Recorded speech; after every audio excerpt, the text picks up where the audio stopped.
विलिनीकरणाचा आता प्रश्नच येत नाही, जयंत पाटलांचं मोठं विधान. राष्ट्रवादी काँग्रेसच्या अजित पवारांचा पक्ष आणि शरद पवार गटाच्या संभाव्य विलिनीकरणाबाबत गेल्या काही दिवसांपासून राजकीय वर्तुळात चर्चांना उधाण आलं होतं. विशेषतः उपमुख्यमंत्री आणि राष्ट्रवादीचे अध्यक्ष अजित पवार यांच्या विमान अपघाती मृत्यूनंतर या चर्चेला अधिक वेग आला होता. दोन्ही गटातील नेत्यांमध्ये बैठका झाल्याच्या चर्चा रंगल्या.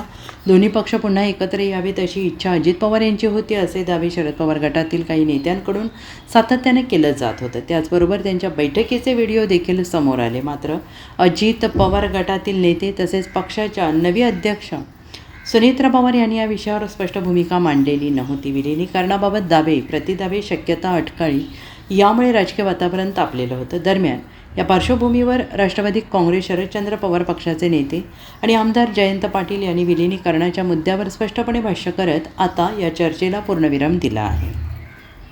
विलिनीकरणाची चर्चा आता नाही, विलिनीकरणाची चर्चा आता पूर्णपणे थांबलेली आहे. आधी ज्यांच्यासोबत विलिनीकरणाची चर्चा सुरू होती ते नेते आता हयात नाहीत. अजित पवार, दोन्ही पक्षांचं विलिनीकरण व्हावं याची सुरुवात अजित पवार यांच्याकडून सुरू झाली होती, मात्र आता ते या जगातच नाहीत. त्यामुळे जयंत पवार यांनी स्पष्टपणे सांगितलं, इतर दोन पक्षांनासुद्धा हे माहीत झालं आहे असंही ते म्हणाले आहेत. त्यांच्या या विधानामुळे खळबळ माजली असून विलिनीकरणाला पूर्णपणे विराम मिळाला आहे का, अशी चर्चा सुरू झाली आहे. हा विषय त्यांच्याकडे झालाच नाही, परंतु विलिनीकरणाची चर्चाच आता नाही.